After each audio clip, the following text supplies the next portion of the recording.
Iya, masih bersama kami di Saling Silang. Saya ke Pak Ferry. Pak Ferry, sebenarnya ini kesempatan bagi partai politik non-parlemen untuk bisa menggait hati rakyat, begitu menyuarakan ini dan menjadi itu tadi yang saya bilang pionir, gerbong terdepan, begitu untuk menggulirkan wacana ini agar partai Anda mendapatkan simpati publik. Ya, pertama memang Partai Bulan Bintang ini tidak hanya karena peraturan aja, tapi kami memang melihat bahwa sosok publik adalah orang yang akan kita tampilkan sebagai wakil rakyat dari Partai Bulan Bintang, harus betul-betul bersih dari hal-hal yang di luar yang ada, misalkan terlibat kasus kriminal maupun kasus korupsi dan asusila dan lain-lain. Nah, oleh karena itu Bulan Bintang menjaring bukan karena ada aturan-aturan saja, tapi sudah kita tetapkan dari kita sendiri dulu, ya kan? Itu yang kita minta. Kemudian kita juga meminta masyarakat menilai dan memberi masukan kepada calon-calon yang akan kita usung.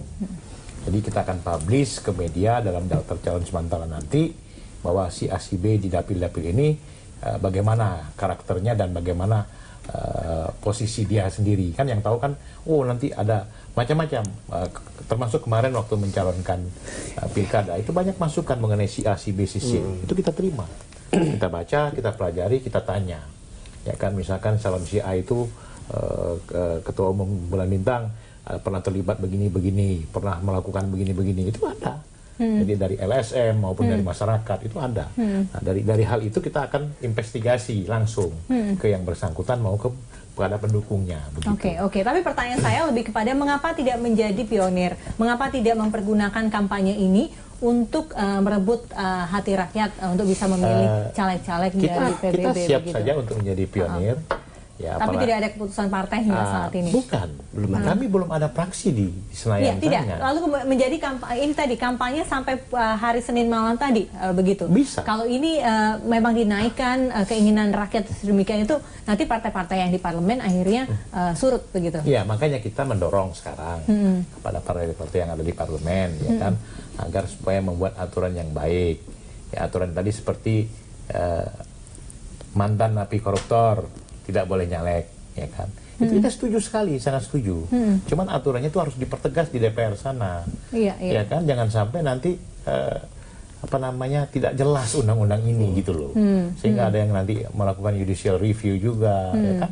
Nah terus kemudian juga. Bukankah biasa ya produknya DPR diuji materi?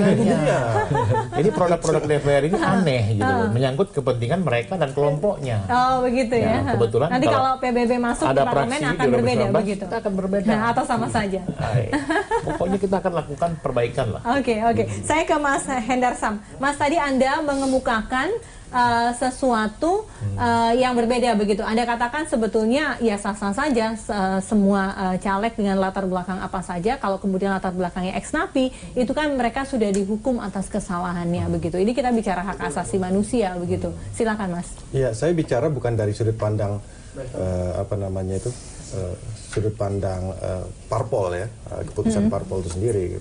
Keputusan parpol saya sudah bilang bahwa kita sangat mendukung integritas daripada parpol itu sendiri melalui caleg-calegnya seperti itu. Karena kan seperti yang kita tahu bahwa parpol ini kan seperti memberikan suatu produk gitu ya. Ini kan ini ada marketing sebenarnya yang dilakukan secara tidak langsung, bahwa kita memberikan produk melalui caleg-caleg kita ya kan. Nah, produk itu kan harus produk yang baik kan gitu kan. Produk yang bagus yang bisa diterima oleh masyarakat gitu.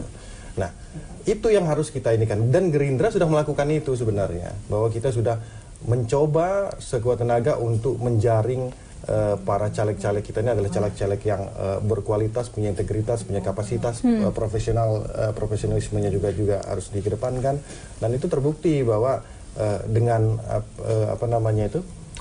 grafik yang ada bahwa Gerindra sangat minimal sekali tersangkut dengan masalah korupsi ya kan, dan bahkan ketika kita ada 1-2 yang terjadi di daerah itu tersangkut dengan masalah korupsi, partai dengan tegas langsung lakukan pemecatan terhadap itu. Jadi kita tidak hanya sekedar talk only seperti itu. Kita udah lakukan itu sebenarnya. Tradisi dan kultur itu sudah ada tentang masalah. Cuman saya hanya melihat dari sisi hukum saja sebagai praktisi hukum sebenarnya seperti itu, bahwa apapun itu ya kan, seseorang yang sudah menjalani hukuman, ya kan, harusnya, ya kan, ini kita bisa bicara masalah apa namanya itu prinsip-prinsip dasar dari hukum dan hak asasi manusia, ya.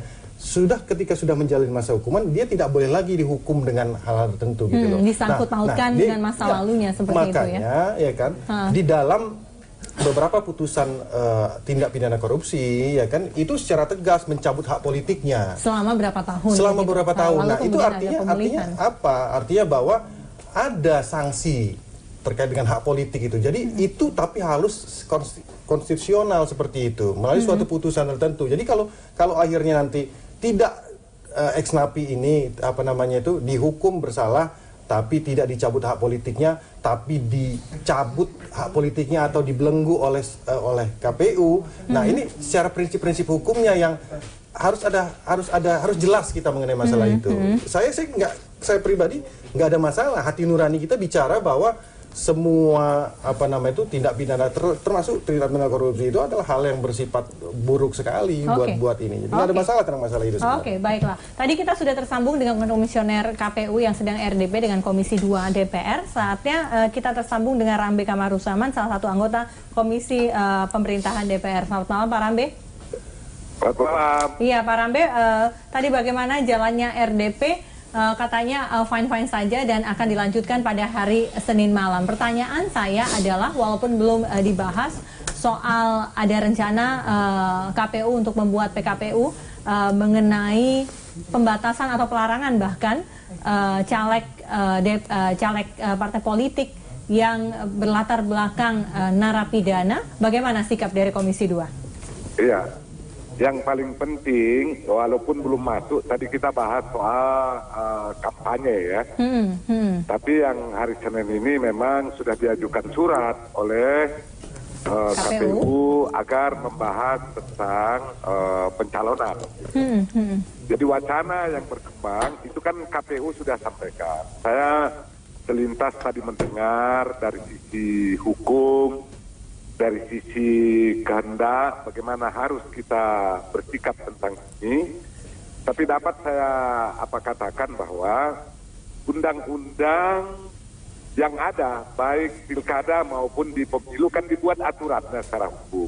Tidak boleh PKPU, peraturan Komisi Pemilihan Umum, melabrak bertentangan dengan Undang-Undang Pemilu 7 2017. Iya. Oke. Jadi sikap fraksi Golkar lebih kepada akan menolak wacana dari KPU tersebut? Saya kira diserahkan kepada partai masing-masing yang punya tugas untuk mencalonkan legislatif begitu. Itu kehendak yang bagus menurut saya. Cuma kan di undang-undang yang ada dia itu diberikan batasan 5 tahun, dicabut hak politiknya begitu. Walaupun dia sudah keluar mantan narapidana kan begitu, dikatakan di dalam undang-undang kita. Dan ini kita bicara soal pembatasan tidak hanya 5 tahun ke atas begitu, 5 tahun ke bawah juga tidak boleh. Jadi bisa dikatakan warga publik pesimis dong bahwa nanti KPU akan bisa mengegolkan begitu rancangan PKPU-nya. Jadi begini, saya berterima kasih ya dari Partai Golkar mengangkat soal ini gitu. Jadi nanti tergantung partai masing-masing, janganlah dicalonkan orang yang tidak ya, apalagi Partai Golkar sekarang ingin bersih-bersih gitu kan. Jangan dicalonkan orang yang mantan narapidana, walaupun sebenarnya itu dapat dicalonkan apabila begini. Itu kan tadi sudah dijelaskan oleh pengamat hukum tadi ya, praktisi hukum. Jadi Mbak Peggy, saya kira menurut saya ini kita sangat setuju bahwa partai politik ini sekarang kalau dinyatakan seperti itu, tapi kalau dibuat di PKPU ini melabrak aturan yang lebih tinggi begitu ya. Oke. Tadi dalam diskusi ini berkembang pendapat seperti ini Pak Rambe. Mungkin diskusi ini bisa jadi masukan ke Komisi 2 dan juga fraksi Partai Golkar di DPR RI. Sebetulnya apa sulitnya sih melakukan revisi terbatas terhadap Undang-Undang 7 tahun 2017? Kalau memang kehendaknya baik akan bisa diwujudkan dalam waktu 1-2 minggu. Oh iya, kita revisi di judicial review saja, tapi dalam waktu yang sudah singkat begini sekarang mulai pencalonan. Kalau menurut saya Ya, ini diangkat bagus sekali. Diangkat bagus sekali agar semua partai politik yang akan mencalonkan siapapun, apa kadernya atau apa begitu untuk calon legislatif ya bisa waspada begitu ya. Tapi sikap DPR nanti tidak akan menyetujui wacana KPU yang menggulirkan rancangan PKPU ini dengan alasan bahwa undang-undang atau peraturan hukum di atasnya bertentangan dengan itu. Seperti itu ya Pak? Enggak usah ditolak. Itu tidak usah ditolak, diambangkan saja seperti khasnya partai politik begitu. Jadi diminta partai politik. Tadi secara sepintas saya mendengar, ini kan tergantung integritas partai politik. Kalau dia mencalonkan masih kepada orang-orang yang mantan narapidana atau yang sudah tersangka masih dicalonkan itu masyarakat akan menghukum. Oke. Tapi Anda pribadi dan fraksi Golkar begitu mau tidak melakukan revisi terbatas atas niat KPU ini? Mau. Nggak ada soal itu. Di quote ya Pak ya, bahwa fraksi Golkar akan melakukan revisi terbatas atas pasal 240 dalam Undang-Undang 7 tahun 2017, benar? Boleh, kita bicarakan itu. Kalau memang ada waktu untuk membahas itu. Okay. Kalau tidak ada waktu ya, gitu kalau tidak ada waktu, ini diangkat tidak apa-apa. Yang kita kehendaki jangan dibuat peraturan di bawahnya bertentangan dengan peraturan di atas, gitu kan? Itu dia. Jalan tengahnya adalah melakukan revisi terbatas Pak Rambe begitu. Kalau kemudian ada niat baik dari fraksi-fraksi di DPR, menurut diskusi pada malam hari ini akan terwujud dalam waktu 1-2 minggu. Mengapa tampaknya DPR enggan ya melakukan hal itu Pak Rambe? Oh iya, ini kan juga melakukan revisi terhadap suatu aturan perundang-undangan. Itu kan juga ada prosedurnya. Jadi kalau menurut saya itu harus masuk, diajukan, dibicarakan dengan badan legislasi. Jadi di badan legislasi DPR harus dibicarakan juga dengan pemerintah. Gitu untuk menyelesaikan soal ini. Jadi ya sekarang ini apalagi kita sibuk mempersiapkan gitu ya. Mempersiapkan aturan-aturan masalah yang menyangkut pemilu, jadwal penyelenggaraan pemilu, pilkada ini sudah sangat dekat, 2 bulan lagi keluar. Ini jadi tidak ada waktu lah ya untuk melakukan revisi terhadap pasal 240 Undang-Undang Pemilu ini ya? Oh iya. Ini tidak ada waktu seperti itu ya. Walaupun kemudian ada desakan dari masyarakat agar DPR RI mewujudkan hal itu. Sama sekali tidak mau mendengar keinginan rakyat Pak Rambe? Ya bukan tidak mendengar. Ini kan soal waktu. Ini tanggal 28. Soal yang menyangkut legislatif ini juga sudah dari mulai masa pencalonan. Yang saya maksudkan dengan diangkat begini oleh publik juga mengangkat, apakah nanti dengan cara begini ada partai politik yang mencalonkan yang tidak seperti dikehendaki oleh masyarakat ini. Kalau itu betul-betul. Gitu. Baiklah, saya sudah paham maksud Anda Pak Rambe. Kamaruzzaman, terima kasih atas waktunya bersama kami. Kita akan kembali sesaat lagi, tetaplah di Saling Silang.